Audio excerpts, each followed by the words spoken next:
I think that policymakers can often lose a sense of what is really happening out there, what is really being thought of, and what are the real attitudes that's taking place.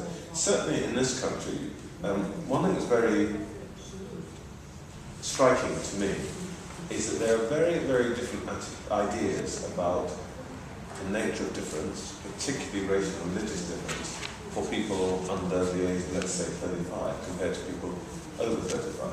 For people over 35, it seems it still matters an awful lot what you look like and where you worship. People under 35, from where I stand, at an individual level anyway, it appears to matter a lot less. And just to give you a very simple and straight example, last summer I was somewhere in the southwest of England, and I was sitting in a room of a hotel, and I was watching telly, and I was watching football on TV, and a little kid came and sat next to me, a little blonde boy, he must have been 7 or 8, and he said to me, "What team do you support?" And I said, "Chelsea," good French team, and he said, "I support Chelsea too." He said, "I used to support Arsenal," another good French team, and now I support Chelsea. And we sat there and watched it, and he then turned to me and he said, "Chelsea has Ashley Cole and Joe Cole."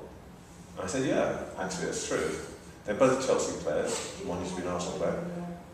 And anybody who knows about football will know that Ashley Cole is black, Joe Cole is white."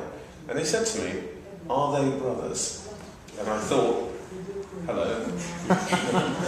And he wasn't, and I had a second thought. But actually, the truth is, for him, it hadn't registered. It wasn't the most important thing about them. What was most important was, what team they played for. And I just thought to myself, actually, 25 years ago, the equation wouldn't have tipped that way. Something has happened. Anyway, the point of all this long and tedious story is simply to say that in our consideration of perceptions, ideas, what I hope we'll be talking about is what do we think is happening now, what do we think needs to be fixed, and what can be done.